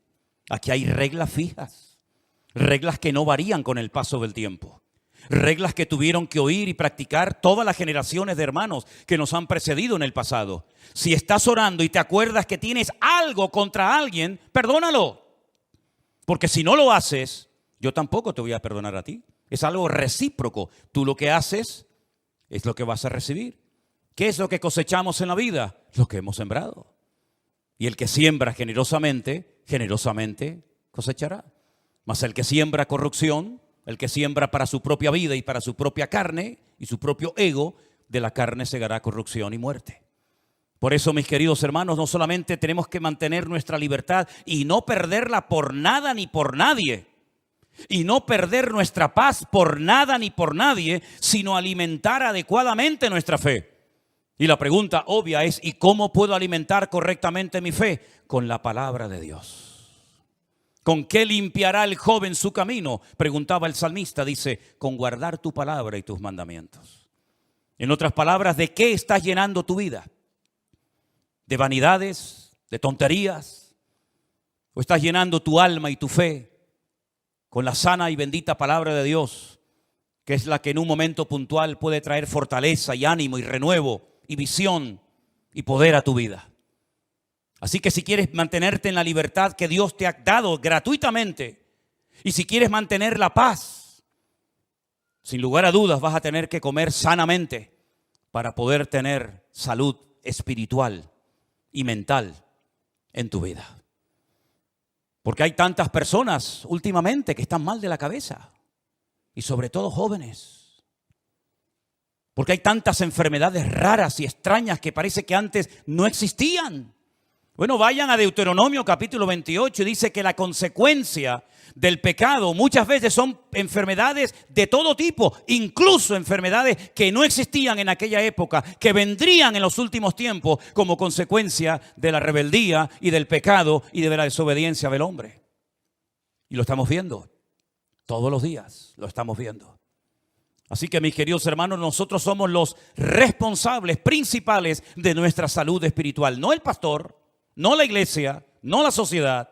Yo soy el responsable de mi alimento espiritual, de mi fortaleza, de mi integridad, de mi moral, de mis principios, de todo. Yo soy el mayor responsable de mi propia vida, porque nadie se va a cuidar mejor que yo. Amén, hermanos. Así es que se puede cambiar, pero para cambiar uno tiene que querer cambiar y tienes que pelear por tu libertad. Y si alguien viene a robarte tu libertad, o si alguien viene a robarte tu paz, huye, porque huir no es de cobardes, sino de valientes. A veces es mejor una huida a tiempo, ¿verdad? A veces es mejor llevar la afrenta en la cara que la mancha en el alma. Por eso, mis queridos hermanos, qué importante es seleccionar nuestras amistades, los lugares donde vamos a pasar nuestro tiempo, el terreno donde vamos a sembrar de nuestros recursos y talentos y dones, si es que sabemos cuáles son. Qué importante es que nosotros vigilemos atentamente nuestra vida, porque lo más importante de la vida, sin lugar a dudas, es la vida misma. Y por eso, mis amados hermanos, no coma basura, no coma comida caducada. Coma la sana palabra de Dios, aliméntese de un ministerio que tenga fluidez en la palabra, que esté conectado con la fuente de agua viva y no con comida caducada que ya no hace beneficio, más bien daño al que la come. Creo que hay una actitud que nosotros tenemos que desarrollar y mantener todos los días de nuestra vida, y eso sí que es obligación de los padres, enseñarlo en el hogar. ¿Se acuerdan ustedes cuando hace años teníamos en la puerta de la iglesia una especie de tablón, una especie de lienzo blanco donde poníamos la palabra gracias en los distintos idiomas que conocíamos? ¿Cómo se dice gracias en inglés? ¿Y en árabe? Shukra. ¿Y en hebreo? Todá. ¿Y en francés? Merci. ¿Y en alemán? Danke. Apréndase esa palabra en todos los idiomas que pueda. Pero sobre todo practique la gratitud, porque la gratitud sana el alma herida. No hay nada mejor que ser agradecido con todo, con lo que tienes y con lo que no tienes. El dar gracias cada día a Dios por la vida, gracias por la ropa, gracias por la salud, gracias por el coche, gracias por la casa, gracias por todo. Hermano, eso es salud para tu alma. Eso trae vitalidad a tus huesos. Incluso, saben que yo les enseñé en una ocasión, espero que lo recuerden, que hay milagros que se produjeron en el ministerio de Cristo cuando Él dio gracias al Padre. Y se lo recuerdo simplemente, la multiplicación de los panes y de los peces, ¿se acuerdan? Miles de personas hambrientas. Jesús le dijo, no los despidan, no le digan a la gente que se vayan. ¿Por qué se tienen que ir la gente hambrienta? Dadle vosotros de comer. Aprender a solucionar problemas, que para eso yo os he enseñado a trabajar con multitudes. Dadle vosotros de comer. Pero señores, que ni 200 denarios, dicen, bastarían. Pues hagan algo, pero si sois mis discípulos, dad la talla. No le digan a la gente que se vaya. Aprendan a resolver problemas, aprendan a trabajar bajo presión. Porque yo les he enseñado lo que se tiene que hacer cuando no tenemos recursos. Y entonces alguien dice, hemos encontrado por ahí a un muchacho, a un niño, que tiene unos pocos panes y peces. Pero, ¿qué es esto para tanta gente? Jesús dijo, esto es suficiente. Traédmelos. La Biblia dice que Jesús, antes de decir partidlos y repartidlos entre la multitud, dice que tomó aquellos pocos panes y peces y alzando su mirada al cielo dijo, gracias. Gracias. Los partió y dijo, ahora comiencen a repartir y a repartir y a repartir. Y una cosa, al final, recojan todo lo que sobra para que no se desperdicie nada. Un milagro de reproducción de panes y peces. Un milagro que alimentó a multitudes por la palabra gracias. ¿No será que a ti te hace falta un milagro en tu vida y por ser poco agradecido o nada agradecido, ese milagro está detenido sobre tu cabeza? Y aún no ha descendido la gloria y la bendición de Dios porque no has aprendido a darle gracias a Dios por tu situación. Inténtalo, pruébalo. Comienza a dar gracias. En vez de quejarte, en vez de lamentarte, en vez de murmurar, en vez de hacer cosas que no convienen, comienza a dar gracias. A veces cuesta, ya lo sé. Y sé lo que digo. Pero es una disciplina diaria. Aprendamos a dar gracias por todo. Enseñemos a dar gracias. Que la primera palabra que aprendan nuestros niños no sea papá, mamá, tata, tito, toto. Que la primera palabra que aprendan nuestros hijos sea gracias. Amén, hermanos. Gracias, Señor, porque me has dado una buena noche de descanso. Gracias por la iglesia que tengo. Gracias por mis hermanos, gracias por la Biblia, gracias por todo lo que tengo en la vida. Y vas a darte cuenta de que el cambio va a comenzar a producirse en tu vida de una forma milagrosa. Y el otro milagro espectacular que se produjo por dar gracias, nada más y nada menos que la resurrección de Lázaro. ¿Te acuerdas? Gracias, Padre, porque sé que siempre me oyes. Aquí nadie cree en nada. Uno que si huele, otro que se lleva 4 días, la otra que se llegué tarde. Pero Señor, yo te doy gracias porque sé que tú siempre me oyes. Lázaro, sal fuera. Y el que había estado muerto durante 4 días salió caminando porque esa palabra gracias abrió el cielo, derritió la incredulidad y descendió el poder de Dios sobre la vida de Lázaro el muerto. Tal vez hay algo muerto en tu vida. Tal vez hace años que murió algo en ti. Puedes resucitar ese algo que perdiste. Si dices gracias, Señor, porque tú eres el autor de la vida y el que cree en ti, aunque esté muerto, vivirá. ¿Cuántos dicen amén? Hay un asesino silencioso. Yo lo llamo así. Ese asesino que va matando lentamente al creyente y a cualquier ministerio o iglesia es la ingratitud. Quejarse por todo. Siempre quejándome por algo, ¿verdad? El asesino silencioso. El que va carcomiendo nuestra vida lentamente, ¿verdad? Y siempre estamos igual. Cuando parece que comenzamos a levantar cabeza, vuelve otra vez en el horizonte este asesino despiadado y comienza a carcomer nuestra fe, nuestro ánimo, nuestra paciencia, nuestro gozo, nuestra libertad, nuestra paz. ¿Por qué? Porque la ingratitud, hermanos, jamás va a traer nada bueno ni positivo a tu vida y menos a tu familia. Destiérralo, dile que se largue de una vez. Nunca más vuelvas a molestarme, sino que ahora voy a comenzar a esforzarme. ¿Para qué? Para cambiar mis emociones, para cambiar mis pensamientos, para cambiar esas cosas tóxicas que están envenenando mi vida y mi relación con el Señor. Yo creo que cualquiera de ustedes, si se lo propone, puede cambiar en el nombre de Jesús. Si así no fuera, me largo ahora mismo de esta iglesia. Si así no fuera, ¿con qué autoridad, con qué cara me subo yo a predicar esta tarde para ponerles un caramelo en la boca y crear una falsa expectativa cuando en lo más profundo de mi corazón sé que por mucho que quieras, por mucho que lo intentes, tú no vas a cambiar nunca? Pero yo estoy plenamente convencido porque lo he visto miles de veces y lo seguiré viendo hasta el día que me vaya con el Señor, que el poder de Dios puede derretir el corazón más duro, que la palabra de Dios es una espada que penetra y parte lo que tenga que partir y quitar. Y que una persona cuando quiere cambiar en el nombre de Jesús puede cambiar y mantenerse en victoria todos los días de su vida. Ese es nuestro Dios, el único que puede cambiar la muerte en vida, el único que puede poner orden en el desorden y el único que puede traer luz en medio del caos y de las tinieblas. Y finalmente, después de tener esa libertad maravillosa y defender la capa y espada y no permitirle a nadie que me la quite, y después de pelear con uñas y dientes hasta la sangre, como dice la Biblia, por mantener mi paz en Cristo Jesús y mi armonía y mi relación con el Señor y mi fe, entonces nos acordamos del Salmo 133 que se leía esta tarde cuando dice: mirad, mirad. Hay cosas que no hay que mirar, ¿saben, hermanos? ¿Sabían eso, verdad? Hay cosas que no hay que mirarlas. No oigo amén, pero lo voy a repetir otra vez. Hay cosas que no hay que mirar. Hay cosas que cuando pasan así hay que mirar para allá. Y el cuello quiere para allá. Para allá. Y si no puedes, arráncatelo.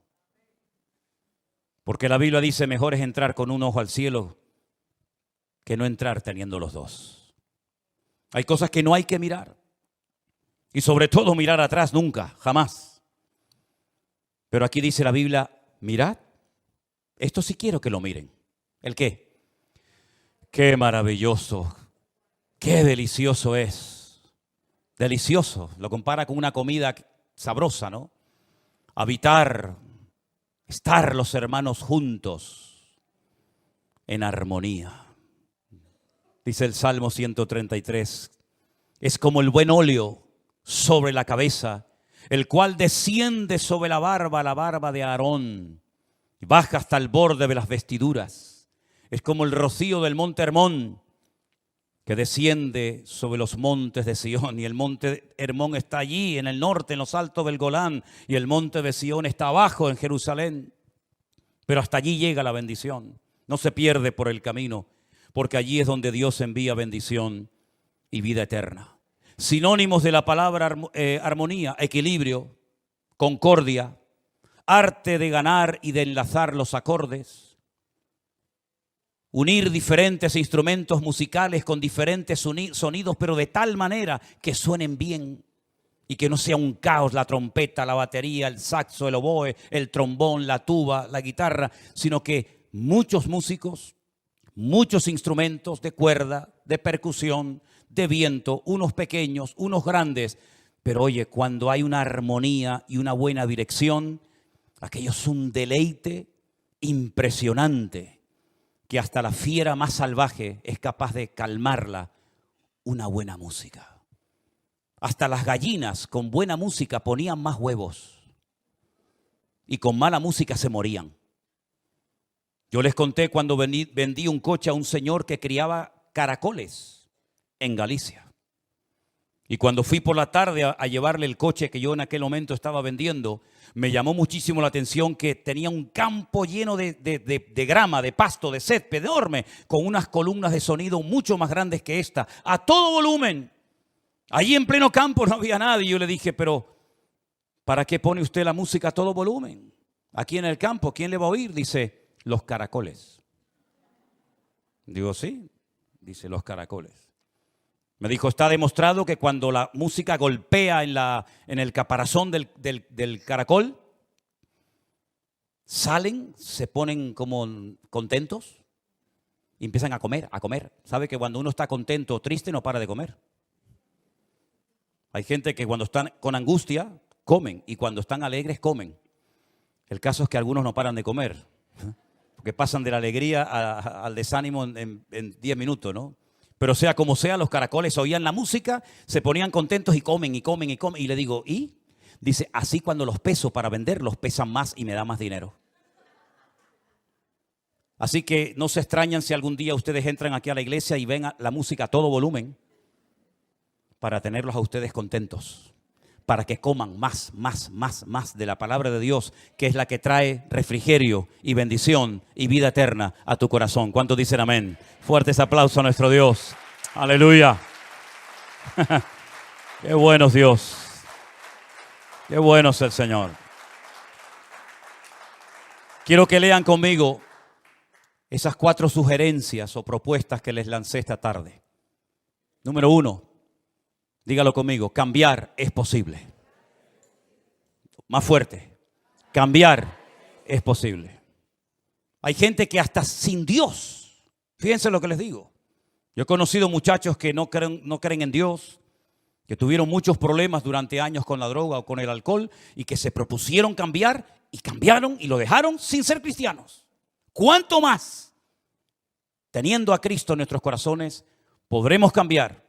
Pero tienes que estar harto de esa situación de opresión, de amargura, en la cual a veces has vivido o tal vez estás en esta tarde. Tienes que llegar al punto de hartarte y decir, no aguanto más. No quiero seguir siendo así. Estoy harta de decir sí y después, por lo que sea, no. Estoy harta de comprometerme y luego no cumplir con las promesas que le he hecho al Señor o a un hermano o a quien sea. Llegar a un punto de hacerte la guerra y decir, no voy a seguir siendo así. Estoy cansado de siempre estar desanimado, de siempre estar mosqueado, de siempre estar como la veleta un día arriba. Tienes que llegar a un punto de decir, no aguanto más, se acabó. Yo quiero cambiar y voy a cambiar en el nombre de Jesús. Hasta que tengas ahí la posibilidad de, bueno, una vez más, amigo, no vas en serio. Número 2, el poder de la gratitud. Dígalo conmigo. El poder de la gratitud. Comience a dar gracias por todo. Se cayó en la calle porque pisó una cáscara de plátano. ¡Gloria a Dios! Bueno, eso le pasó una vez a uno. Se montó en un caballo medio salvaje, lo quería domesticar y el caballo lo lanzó, se partió una pierna y comenzó a decir todo tipo de improperios y de malas palabras, y al poco tiempo en su país se declaró la guerra. Y comenzaron a ir soldados y personas por todo el país reclutando jóvenes para la guerra, muchos de los cuales iban a la guerra y nunca volvían porque morían en el campo de batalla, pero este se libró de ir a la guerra y de morir porque un caballo lo tiró y se fracturó el fémur y se salvó. Y entonces fue cuando dijo, gracias por aquella caída que tuve, Señor. Porque si no me hubiera partido la pierna, sabe Dios, si yo hubiera sido otro soldado muerto en el campo de batalla.